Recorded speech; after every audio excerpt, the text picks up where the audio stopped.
Hi guys, it's Mrs. S.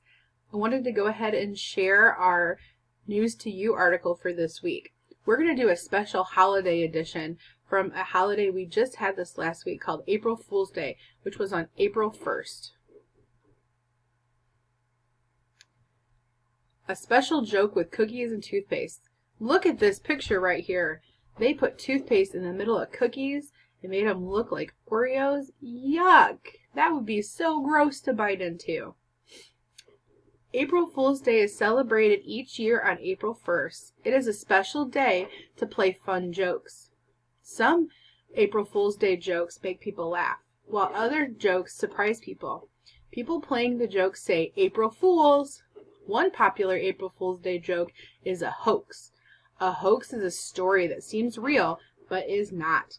Sometimes newspapers print hoaxes for fun on April 1st. Some companies may advertise fake new products to trick people. Other April Fool's Day jokes are the handshake buzzer, snake in a can, and silly sound cushion.